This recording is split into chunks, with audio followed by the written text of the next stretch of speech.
One was pleased that the police imposed a 72-hour deadline that they normally do on such matters.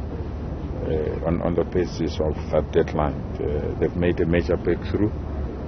Two of the suspects were arrested early hours of this morning, and the police have indicated to me that they are looking for other suspects.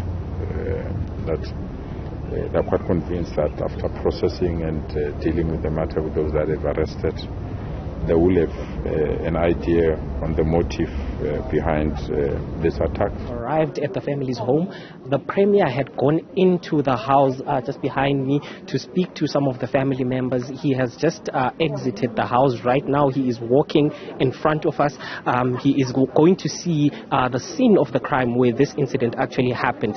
Earlier on, the Premier's office had indicated that these were 4 siblings, but when we got to the family, we found out that it was actually the constable, the police officer who was one of the killed, and the youngest victim, who is 14 years old, are the ones that are actually related, and the other 2 individuals are not related to this family. The one lady who passed away is actually the girlfriend to the constable who passed away, and then there's a 4th victim as well who died in this hail of bullets that happened. We understand that 2 suspects have actually been arrested. The suspects are 31 and 34. They have been arrested, and we are here about to speak to one of the family members. Herself is Yandi Swanhlapo. She is the aunt to the 14-year-old that passed away.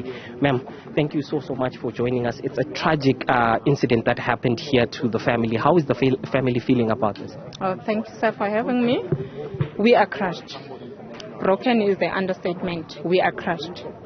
A 14-year-old victim was one of the individuals that passed away. How are you related to the individuals? I am related to my niece, the 14-year-old, the one that died. And the other constable, the policeman, is related to the daughter, not to me. To the niece, not to me. Is there an understanding as to what happened, what led to this incident? I cannot really say there is an understanding, maybe until the police find the perpetrators.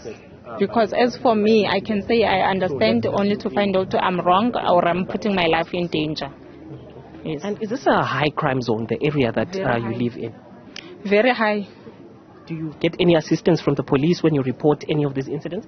Apparently they say on that scenario the police were very quick. I'm not sure on other scenarios what happened. If I may just interject there, can you just explain about the relationship between those that fell victim to this particular shooting? Is it siblings, 4 siblings, or just elaborate on that? No, it's not siblings. There are 4 different surnames. There is Ziwele, which is my niece. There is Hobotlo, which is related to my niece as per father. And there is, I don't know the surname, the girlfriend to the constable, and there is the other one who's staying in Block Y. I don't even know the tribe of his tribe. And you mentioned that there was a shootout between 2 groups, and some of the people actually fell victim to stray bullets. Elaborate on this. Or what transpired? I'm not really sure if the ones who were found standing were shooting back, but the ones that came from the east and the west, they are the ones that started the shooting.